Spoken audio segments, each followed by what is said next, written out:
그리스도인은 누구를 따르느냐가 분명해야 됩니다. 그리스도인은 주님을 따르는 사람이에요. 더 이상 욕심을 따르지 않기로 결단한 사람입니다. 아무리 좋아 보이는 것이라 하더라도 욕망을 따르게 되면 그 삶의 끝에 뭐가 있느냐면 파멸이 있고 후회가 있거든요. 그렇기 때문에 그리스도인은 옛사람을 벗어버리고 새 사람을 입기 위해 날마다 주님을 따르고 주님을 배우고 또 주님과 동행하며 순종하는 삶을 살아야 된다. 그것이 새 사람 입은 사람의 삶이다. 이렇게 우리가 지난 시간 24절까지의 말씀을 함께 살폈는데요. 그렇다면 새 사람을 입은 그리스도인은 어떻게 살아야 하느냐?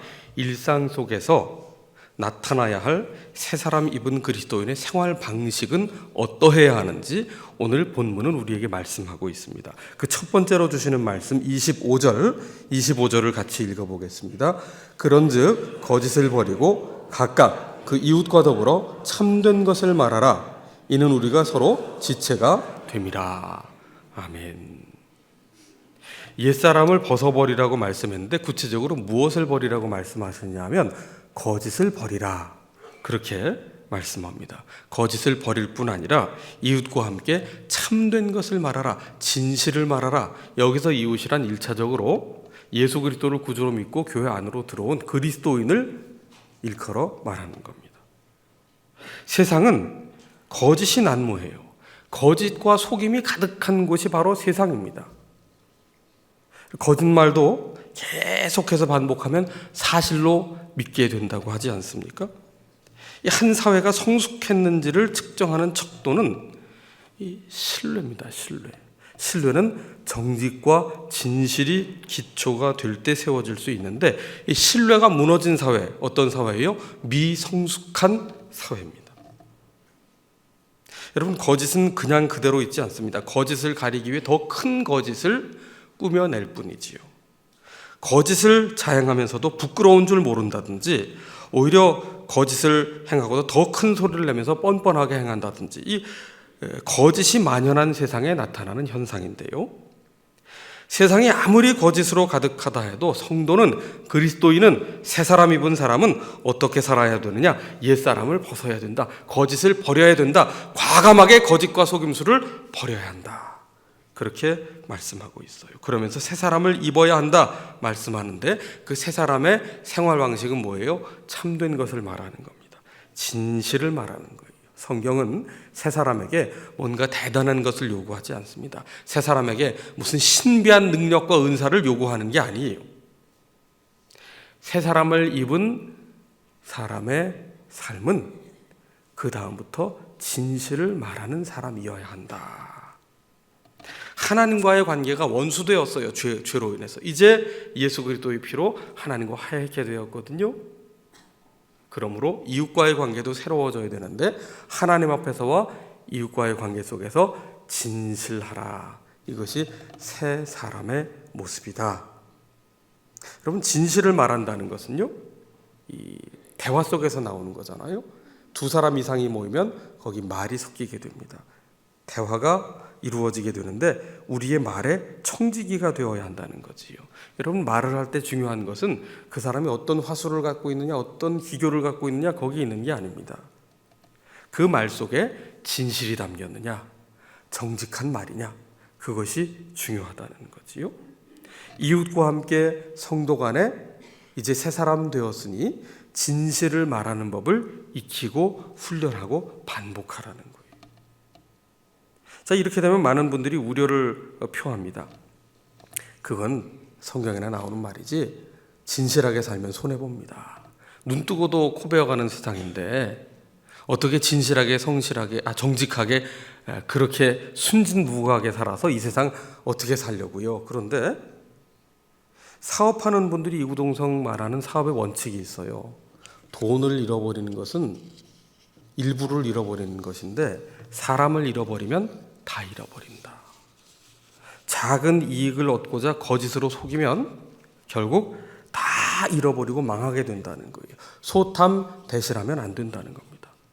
그래서 과거의 기업들이 최고의 이윤을 추구하는 것이 기업의 정신이었다면 지금 기업은 이 경영의 원칙으로 무엇을 내세워요? 정도 경영을 내세웁니다. 정도 경영이 뭡니까? 정직해야 된다. 진실해야 된다. 오히려 기업의 가치가 성경의 정신을 지금 이어받고 있는 거지요. 여러분, 신뢰가 무너지면 다 무너지기 때문이에요. 쌓기는 어려워도 무너지는 것은 한순간입니다. 사람을 잃어버리지 않는 사업이 되려면 어떻게 해야 돼요? 정직해야 됩니다. 진실해야 됩니다. 이것이 사업의 영역뿐이겠습니까? 모든 인간관계에도 적용이 되는 거예요. 인간관계의 핵심은 신뢰입니다. 아무리 오랜 기간 서로 사귀었다 해도 신뢰가 무너지면 그 관계가 깨지고 원수가 되는 거예요. 인간관계에서 신뢰를 구축하는 길이 뭐겠습니까? 진실이지요. 정직입니다. 그렇다면 어떻게 해야 이 거짓이 가득하고 속임수가 가득한 세상에서 정직하고 진실하게 살 수 있을까? 그건 바로 내 안에 예수님께서 사신다. 예수님께서 내 마음에 계신다. 그 믿음이 분명할 때에만 우리는 이 거짓과 속임수의 유혹에 따라가지 않고 진실을, 정직을 말할 수가 있는 거예요. 하나님은 내 마음을 보시거든요. 내 중심을 보시거든요. 내가 아무리 가리려 해도, 아무리 감추려 해도 감출 수 없어요. 하나님 앞에서는 진실할 수밖에 없는 겁니다. 그러하듯 이웃과의 관계에서도 이제는 진실이 행하고 정직히 살아야 한다는 것이지요. 그리스도인은 예수님을 주님으로 모신 사람입니다. 그리고 예수 안에 한 형제 자매된 새로운 가족을 형성한 곳이 이제 교회예요. 그래서 25절 말미에 보면 우리가 서로 지체가 됨이니라. 서로가 가족이 되었고 서로가 지체가 되었으니 이제는 속고 속이는 세상처럼 하지 말고 서로에게 성도들 간에 진실된 관계를 구축하도록 하라 말씀하고 있습니다. 여러분, 새 사람은 진실을 말하는 사람이에요. 두 번째, 새 사람 입은 그리스도인의 생활 방식은 무엇인가? 26절과 7절을 같이 읽어보겠습니다. 분을 내어도 죄를 짓지 말며 해가 지도록 분을 품지 말고 마귀에게 틈을 주지 말라. 아멘. 분을 내어도 라고 말씀하고 있어요. 분을 내어도. 성경은요, 분노가 일어나는 것 자체를 금기시하지 않아요. 그리스도인은 금욕주의자가 아닙니다. 배고픔도 못 느끼고 화도 못 느끼고 좋은 것도 못 느끼는 그런 목석이 아니에요. 분노라는 감정은 사람에게 있는 정상적인 감정 중에 하나입니다. 예를 들어서 10,000원 지하철을 타고 출근하는 길에 누가 내 발을 밟았다 그럴 때 막 웃음이 나오고 기쁨이 충만해지는 분 없습니다. 그 이상한 거예요. 그건 상당히 상태가 안 좋은 겁니다. 길 가는데 모르는 사람이 나한테 얼굴에 침을 뱉는다든지 또 자동차 문을 열고 나한테 욕을 한다든지 그럴 때 기분이 좋아질 사람 아무도 없어요. 그럴 때는 분노가 일어난다고. 나를 누군가 때리려고 할 때 피하게 되고 갑자기 화가 치밀어 오릅니다. 이건 나를 방어하기 위한 자연스러운 방어 기제예요. 분노는 정상적인 감정이에요. 그런데 분노를 잘 다뤄야 돼요. 분노를 잘 다루지 못하면 이것은 마치 불을 잘 다루지 못할 때 화재가 발생하는 것처럼 굉장히 위험을 초래할 수 있는 일이거든요. 그래서 오늘 성경 말씀은 분을 내어도 그것이 죄를 짓는 데까지 이르도록 하지는 말아라. 그렇게 말씀하는 거예요. 우리가 한번 생각해 보십시다. 상대방이 어떤 일을 잘못했어요. 그것이 직장에서일 수도 있고 또 어떤 모임에서일 수도 있고 가정에서도 일어날 수 있는 일이죠. 상대방이 잘못했습니다. 명백한 잘못을 했어요. 내가 화가 납니다. 그래서 이때를 기회로 여기는 경우가 종종 있어요. 이때에 콧대를 확 꺾어놓고 자근자근 밟아서 절대 기어오르지 못하게 해야 되겠다. 그러면서 아주 논리정연하게 지적을 하면서 상대방을 비난한다면 그 이후에 개선이 될까요? 그렇게 되면 그 모든 관계는 다 악화되고 맙니다. 아무리 내가 옳다 하더라도 상대방이 실수했다 하더라도 분노의 감정을 담아서 상대방에게 쏟아놓는다면 상대방에게는 분노의 앙금만 남습니다. 마음이 상합니다. 관계가 깨집니다. 개선이 되지 않습니다. 박차고 나가버립니다. 우리가 주의할 것이 여기 있어요. 아무리 옳은 말이라고 하더라도 사랑이 담기지 않은 말이라면, 분노가 담겨진 말이라면 차라리 말하지 않는 게 좋다는 거예요. 그 시점에는. 요리를 하는데 냄비에 음식물이 끓어오르고 있어요. 그때는 어떻게 하는 아무 소용 없습니다. 빨리 냄비를 가스레인지에서 옮겨 차가운 곳으로 놔야 되는 거지요. 그리고 분노가 끓어오를 때는요, 말을 멈추는 게 좋습니다. 그리고 추후에 감정의 앙금이 가라앉은 뒤에 이 분노의 기운이 활활 타오르는 것이 식어진 뒤에 그 다음에 객관적인 사실에 대해서만 말하는 것이 훨씬 지혜로운 처사지요. 그것이 분을 내더라도 죄를 짓지 않게 하는 길입니다. 최초의 살인이 언제 일어났어요? 가인과 아벨이 예배를 드렸는데 가인이 잘못 드린 예배에 대하여 그만 아벨에게 분노를 품고 그 아벨을 죽이지 않았습니까? 분노를 다스리지 못해서 최초의 살인이라는, 그것도 형제 살인이라는 끔찍한 일이 벌어졌어요. 성경은 분명히 말합니다. 분을 내어도 죄를 짓지는 말아라. 분노가 일어날 수 있어요. 하지만 분노의 감정에 사로잡혀 죄를 짓는 일에 내가 끌려가도록 방치를 하지는 말라는 거예요. 그러니까 분노의 감정에 사로잡혀 지배당하지 않도록 주의해야 된다는 겁니다. 그래서 해가 지도록 분을 품지 말라고 말씀하고 있어요.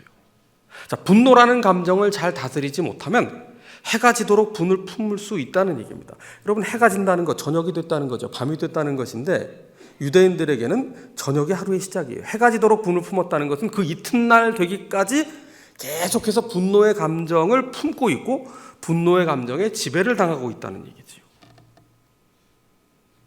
성경은 분명히 말합니다. 해가 지도록 분노를 품고 있지 말아라. 하루가 지났는데도 계속 분노의 앙금에 사로잡혀 살지 말라는 건데, 이 해라는 표현이요, 하루라는 뜻도 있지만 해가 졌다, 한 해를 지났다 그러면 1년이란 말이에요. 두 해를 지나면 2년입니다. 어떠한 경우에는 이 분노의 감정이 원한으로 증폭돼서 일평생 한 맺힌 채 분노의 노예가 돼서 증오심을 품고 살아가는 경우도 있어요. 참 비참한 일이죠. 여러분, 황혼, 이혼이 뭡니까? 10년, 20년, 30년 같이 살았어요. 그런데 이를 바득바득 갈면서 살았어요. 속에 원한과 증오를 가득가득 쌓아놓고 살았다고요. 그래서 30년이 지나 자녀들 다 출가시킨 후에 그때 뭐가 일어나? 화산 대폭발이 일어나는 겁니다. 마그마와 용암이 다 그냥 쏟아져서, 이게 분노를 쌓아뒀을 때, 분노를 품었을 때 나타나는 그런 폐해지요. 심지어 정의감에서 비롯된 분노라 하더라도 그 내가 외치는 정의 속에 증오심이 자리해서 그 증오심에 사로잡히게 되면 이 분노는 모든 것을 바로잡는 분노가 아니라 모든 것을 다 파괴하는 무서운 흉기가 될 수 있음을 우리는 기억해야 됩니다. 무엇보다 우리가 분노를 잘 다스려야 되는 이유는 27절에 마귀에게 틈을 줄 수 있기 때문이에요. 우리가 분노한 사이에, 그 분노한 감정에 머무는 사이에, 분노를 품고 있는 사이에 거기에 마귀가 들어와서 집을 짓는다는 거예요. 분노는 분명히 내 속에서 일어난 감정이죠. 그런데 그 분노의 감정을 계속 품고 있으면 그때부터는 마귀가 들어와서 집을 짓고 주인 행세를 하게 된다는 겁니다.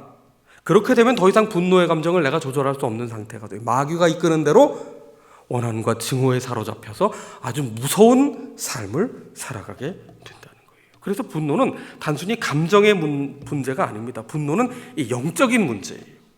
분노는 마귀가 나를 삼키도록 내어주는 것과 같다는 거예요. 분노를 통제하지 않으면. 해가 지도록 분노를 품지 말라고 그래서 성경은 우리에게 분명히 말씀하고 있는 겁니다. 어미닭이 계란을 품으면 어떻게 돼요? 그 계란이 생명이 있는 병아리로 부활을 하지요. 그런데 분노를 품으면 어떻게 될까요? 일단 나도 죽고 너도 죽어요. 모두를 죽이는 끔찍한 결과를 맛보게 되는 겁니다.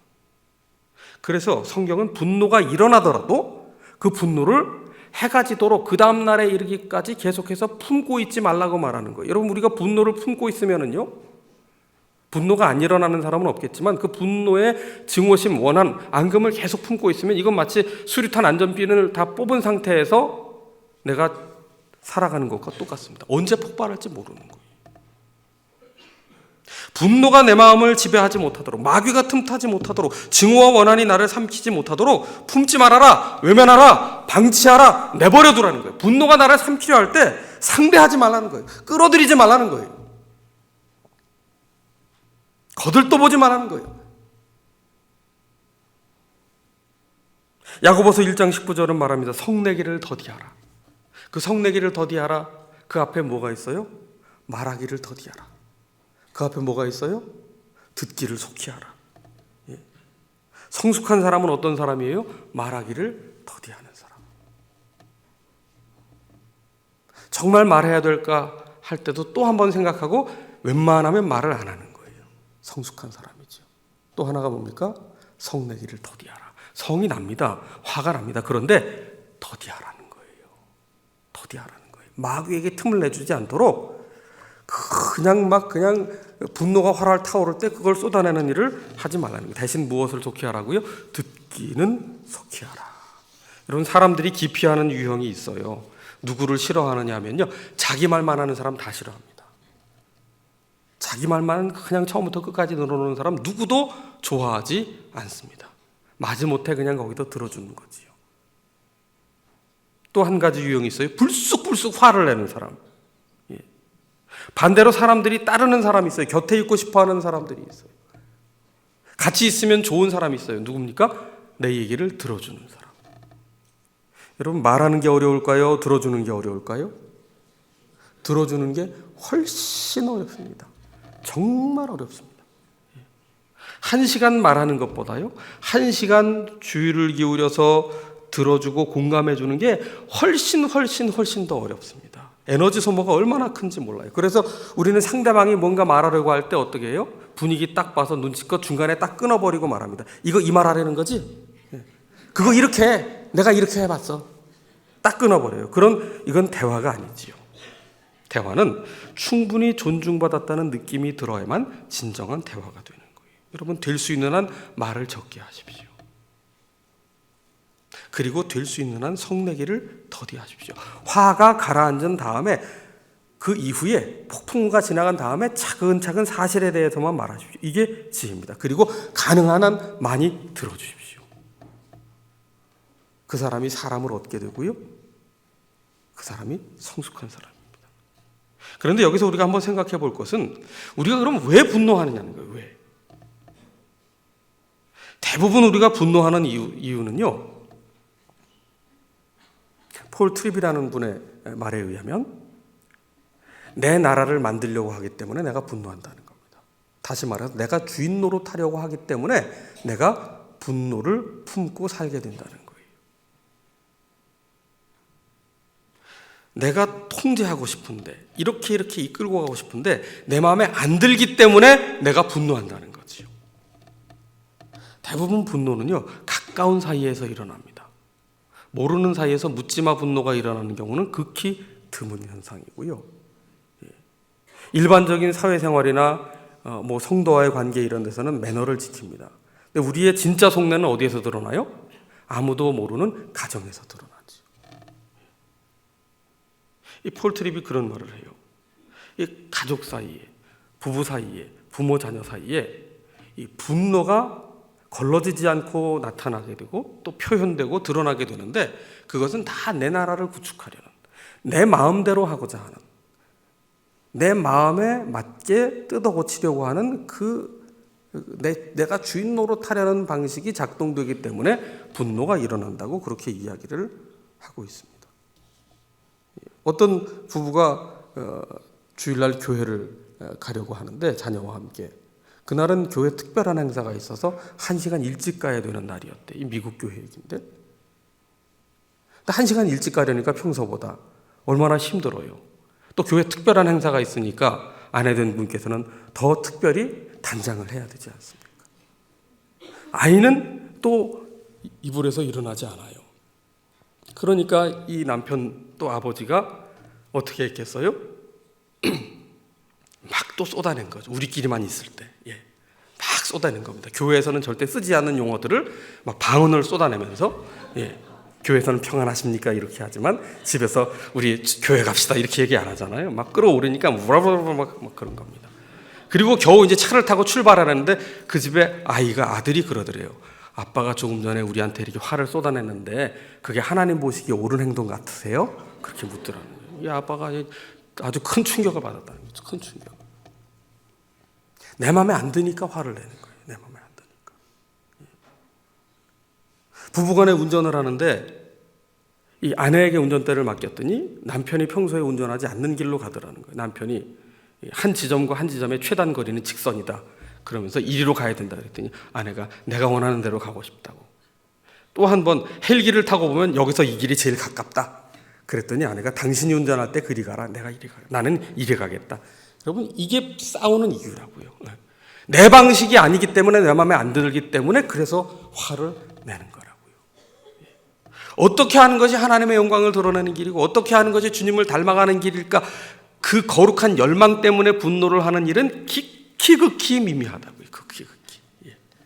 다 내 마음에 맞는 남편 만들려고 내 마음에 맞는 아내 만들려고 뜯어 고치려고 화를 내는 거예요. 자녀들에 대해서는 어떻습니까?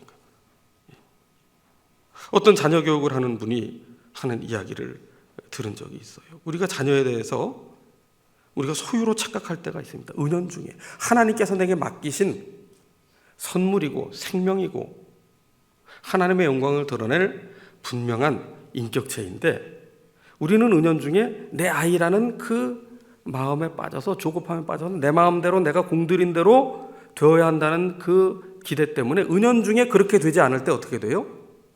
분노가 쏟아지는 거지. 그래서 그분의 표현에 의하면 이렇습니다. 우리가 자녀들에게 이런 말 하지 않느냐고. 다 너 때문에 내가 이렇게 힘들게 사는 거다. 너 때문에 적금도 깼다. 너 때문에 대출받아서 여기로 이사 온 거다. 교육 특구라서 말이지. 너 때문에 내가 이렇게 고생하는 거 알기나 하냐. 그럼에도 불구하고 네가 원하는 거 내가 안 해준 게 하나도 없는데 어떻게 내가 우리한테 이럴 수가 있느냐. 이게 뭐예요? 부모의 기대. 거기에 맞게 부응하지 못했기 때문에 이건 다 너 때문에 우리가 이렇게 됐다는 거지. 그렇게 얘기를 했더니 자녀가 뭐라고 대답을 합니까? 누가 그렇게 해달라고 한 적이 있어요? 이게 기막히게 슬픈 현실이라고. 이게 뭐 때문에 싸우냐고요. 부모 자녀 간에 뭐 때문에 싸우냔 말이에요. 무엇을 위한 분노냔 말이죠. 여러분 마귀에게 틈을 주면 안 됩니다. 분노를 품지 마십시오. 분노가 찾아와도 멀리 내보내십시오. 그래야 분노의 마귀가 주인 노릇하는 분노의 종이 되지 않는 겁니다. 28절을 같이 읽어볼까요? 도둑질하는 자는 다시 도둑질하지 말고 돌이켜 가난한 자에게 구제할 수 있도록 자기 손으로 수고하여 선한 일을 하라. 아멘. 세 사람의 특징, 도둑질하지 마라. 도둑질이 뭡니까? 수고 없이 빠른 소득을 창출하고 행운을 쥐려는 것. 그게 도둑질입니다. 노력 없이 열매를 얻으려고 하는 것을 그래서 우리는 뭐라고 얘기해? 도둑놈의 심보다. 그렇게 얘기를 하잖아요. 세 사람 입은 자의 일상생활은 뭐냐 하면 땀 흘려 성실히 일하는 것이라고 말씀하고 있어요. 나의 생계만을 위해서가 아니라 어려운 일을 함께 먹고 살도록 구제하는 일까지 할 수 있도록 그렇게 선한 일을 도모하라. 땀 흘려 성실히 일하며 선한 일을 하는 것이 세 사람 입은 삶의 방식이라고 말씀합니다. 29절을 읽어봅니다. 무릇 더러운 말은 너희 입 밖에도 내지 말고 오직 덕을 세우는 데 소용되는 대로 선한 말을 하여 듣는 자들에게 은혜를 끼치게 하라.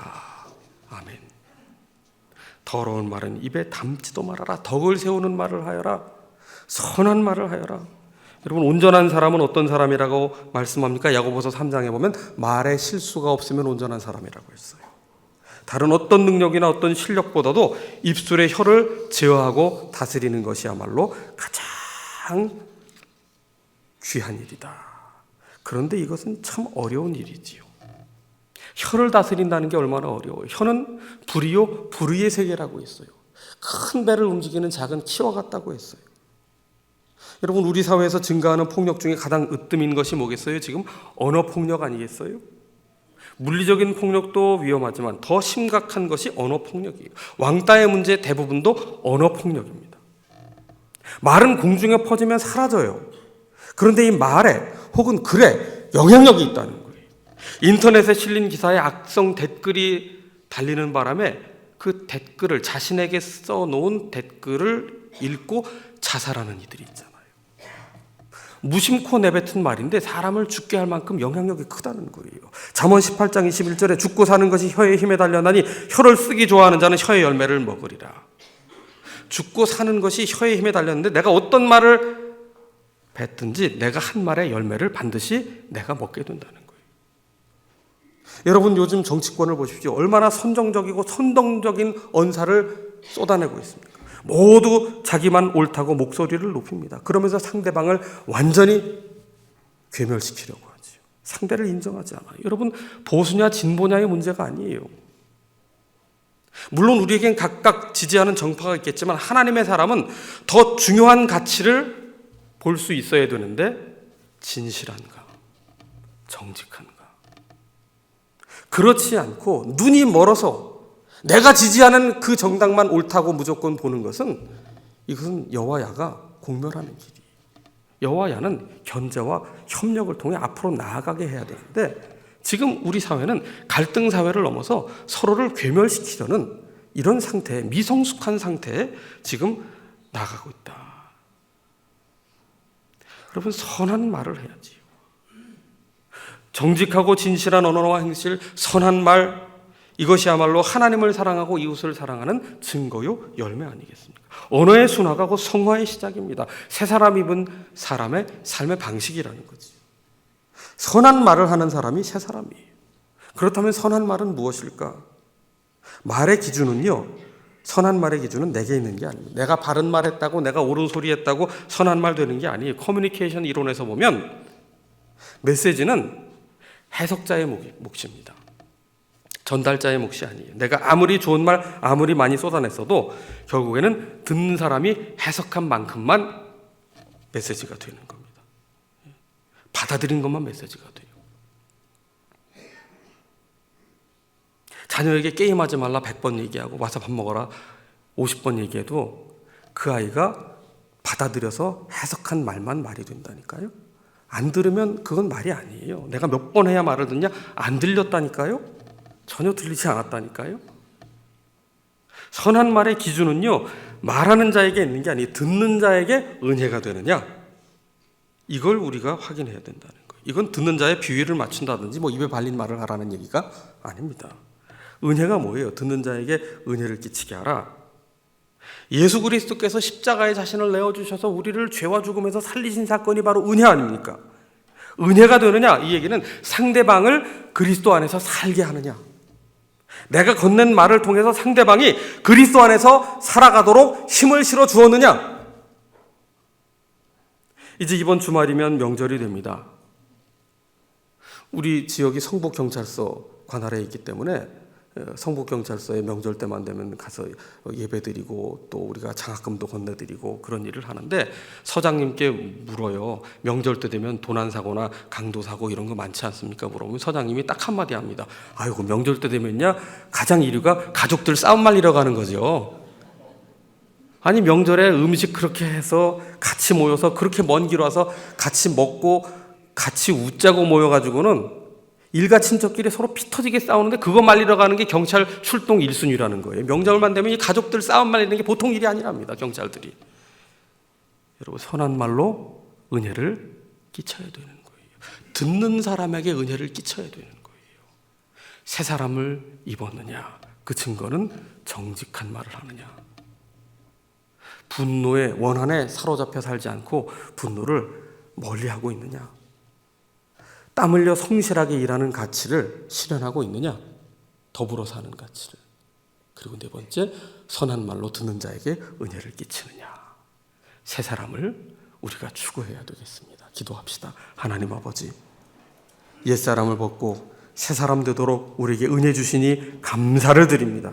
이 거짓의 세상 속에 진실을 말할 용기를 허락하여 주시고 분노의 종이 되지 않도록 마귀에게 틈을 주지 않게 하여 주시며 성실히 땀 흘려 일하며 모든 이들을 살릴 수 있는 자 되게 하여 주시고, 그리고 듣는 자에게 은혜를 끼치도록 선한 말을 하는 청직이 되도록 우리의 입술을 주장하여 주시기를 예수 그리스도의 이름으로 기도하옵나이다.